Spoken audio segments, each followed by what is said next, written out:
ছাগলের আদর্শ ঘর নির্বাচন, বৈজ্ঞানসম্মত উপায়ে ছাগলের ঘর নির্মাণ। এই ভিডিওতে আমি তুলে ধরেছি ছাগলের ঘর নির্বাচন করার আগে কি কি মাথাতে খেয়াল রাখতে হবে। তো A to Z আমি এই ভিডিওতে তুলে ধরেছি। তো সম্পূর্ণ ভিডিওটি দেখতে থাকবেন স্কিপ না করে। MRK Agro Farm ইউটিউব চ্যানেলে নতুন এসে থাকলে অবশ্যই চ্যানেলটি সাবস্ক্রাইব করে রাখবেন এবং পাশে থাকা নোটিফিকেশন বেল আইকনটি অন করে দেবেন, যাতে এরকম নিত্য নতুন ভিডিও আপলোড হওয়ার সঙ্গে সঙ্গে আপনাদের মোবাইলে নোটিফিকেশন পৌঁছে যায়। তো প্রথম স্টেজ হচ্ছে ছাগলের ঘর নির্বাচন করার আগে যেখানে ছাগলের ঘর নির্মাণ করবেন সেখানে জমিটা যাতে উঁচু হয় সেদিকে খেয়াল রাখবেন। এবং ছাগলটা আপনারা গ্রেজিং অবস্থায় পালন করবেন না এটাকে স্টল ফিটিংয়ে পালন করবেন। যদি স্টল ফিটিংয়ে পালন করেন তাহলে যেখানে ছাগলটা খোলামেলা অবস্থায় ঘোরাফেরা করবে সেই জায়গাটাও কিন্তু উঁচু জমি নির্বাচন করতে হবে। আর ছাগলের ঘরের এই যে নিচটা দেখতে পাচ্ছেন, এটা হচ্ছে ছাগলের ঘরের নিচ। তো আমি উপরের ঘরটাও ভিতরটাও দেখাবো কীভাবে কী করা আছে। তো এখানে যে হাইটটা রাখা আছে, এই হাইটটা আছে আপনার 3 ফিট। তো আপনারা 3 ফিটের উপর পারেন যদি রাখবেন 3.5 ফিট 4 ফিট, কিন্তু 3 ফিটের নিচে রাখার চেষ্টা করবেন না। কারণ হচ্ছে যে ছাগলের যে মলটা লাদিটা সেটাতে অত কিছু সমস্যা হয় না, কিন্তু যে পেচ্ছাপটা ওই প্রস্রাবটাতে আপনার হচ্ছে যে অ্যামোনিয়া গ্যাসটা থাকে।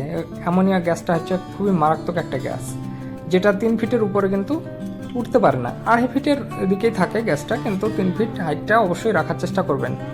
তাতে অ্যামোনিয়া গ্যাসটা ছাগলের ঘরের ভিতরে প্রবেশ করতে পারবে না।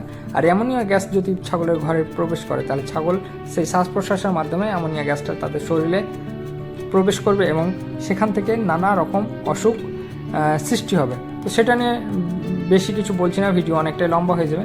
আমি ঘরের ভিতরটা আমি ঢুকছি, ভিতরে ঢুকিয়ে আপনাদেরকে দেখানোর চেষ্টা করছি ঘরের ভিতরের সিস্টেমটা কিভাবে করে রাখা আছে।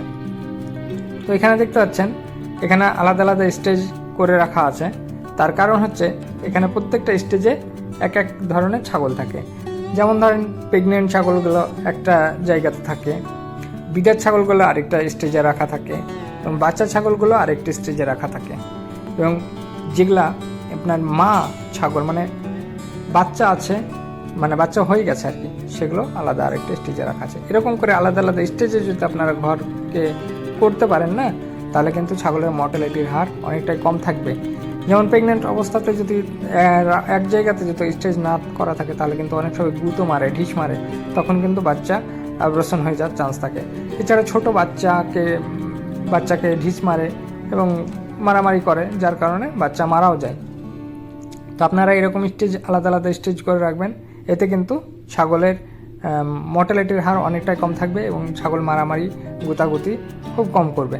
তো এরকমভাবে আপনারা ঘরের উপরটা নির্বাচন করবেন, ভালোভাবে পার্টিশন দিয়ে আলাদা আলাদা স্টেজে আপনারা রাখার চেষ্টা করবেন, এতে কিন্তু ছাগল সেফটিতে থাকবে। এবং ছাগলের এই যে ঘরের গ্যাপগুলো দেখতে পাচ্ছেন, এই গ্যাপগুলো 1/2 ইঞ্চি মাপে রাখার চেষ্টা করবেন, খুব বেশি কিন্তু আবার রাখার চেষ্টা করবেন না। তাতে কি হবে যে ছোট বাচ্চাগুলোর পা কিন্তু ভিতরে ঢুকে যে পা ভেঙে যাওয়ার চান্স থাকতে পারে। গ্যাপটার দিকে অবশ্যই একটু খেয়াল রাখবেন, গ্যাপটা যাতে 1/2 ইঞ্চির বেশি না হয়ে যায়। এবং এখানে যে পাটাতন গালানোর ব্যবস্থা করা হয়েছে কাঠে, সেখানে আপনারা বাঁশও ব্যবহার করতে পারেন। যদি আপনাদের পর্যাপ্ত পরিমাণে বাঁশ থাকে তো বাঁশের ব্যবহার করতে পারেন, বাঁশটাও ভালো।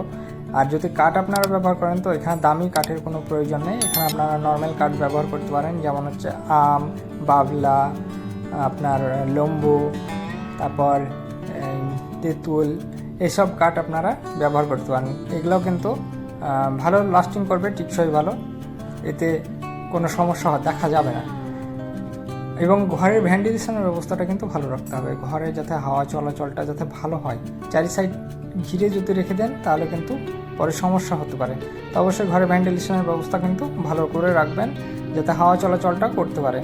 এবং শীতকালে সেখান যে ভেন্টিলেশনটা সেটা কিন্তু আড়াল করে রাখার চেষ্টা করবেন, সেটা তিরপল হোক বা অন্য কোনো কিছু হোক, সেটা দিয়ে আপনারা পর্দা করে দেবেন যাতে শীতকালে সে বাতাসটা ডাইরেক্ট গায়ে না লাগে। তবে কিন্তু ছাগল সুস্থ থাকবে এবং ছাগলের অসুখ বিসুখ অনেকটাই কম দেখা যাবে ফার্মে। তো সম্পূর্ণ ভিডিওটি দেখে যদি ভালো লাগে তো ভিডিওতে একটা লাইক দেবেন, বন্ধুদের মাঝে শেয়ার করবেন। সম্পূর্ণ ভিডিওটি দেখার জন্য আপনাদের অসংখ্য ধন্যবাদ। ভালো থাকবেন।